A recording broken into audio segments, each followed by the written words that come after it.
New York Post editorial board not holding back against Democrats and anti-Israel protester Mahmoud Khalil, writing, quote, "Wow, the former Columbia University grad student could find no bad words for Hamas," this in that CNN interview he had, but somehow managed to fault Israel for the plight of Gazans caught in a war the terrorists started. Since his time in a federal lockup, Democrats have hailed Khalil as a martyr in the anti-Trump resistance movement, but Mahmoud Khalil is no martyr. He's a Hamas simp. Fox News contributor and senior writer for the Washington Examiner, Joe Concha, joins me now. Joe, at this point, whether it's an alleged human trafficker in Kilmar Abrego Garcia or Mahmoud Khalil here, are there any limits whatsoever to how far the left will go to oppose Trump? Well, apparently, Todd, this is the hill that Democrats are choosing to die on, and it's political suicide. And by the way, Mahmoud Khalil is also a liar.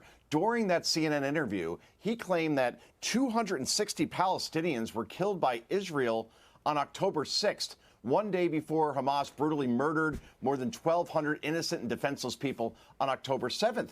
There is zero evidence that the Israelis killed anyone on October 6th, let alone 260 Palestinians. And I wish CNN would have pushed back on that. But Khalil now, to your point, getting the red carpet treatment during his recent visit to Capitol Hill.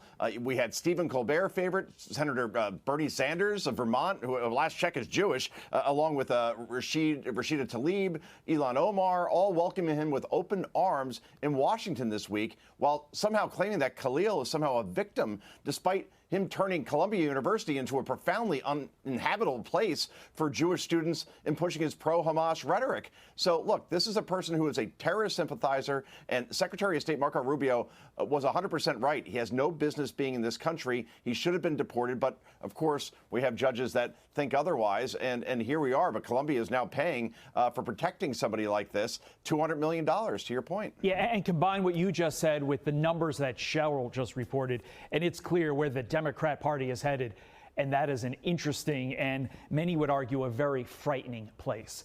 Meantime, CBS host pouring cold water on the overwhelmingly liberal outrage following the cancellation of the aforementioned Stephen Colbert show. Watch.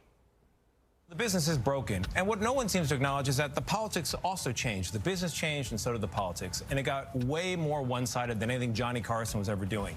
I think we should reflect on those changes as well. It's been a big shift culturally in that regard. Let's do some numbers. Colbert had a $100 million budget, had been running at a loss of $40 million per year, but apparently only Tony Jacopel can do math over there at CBS News. Your thoughts, Joe?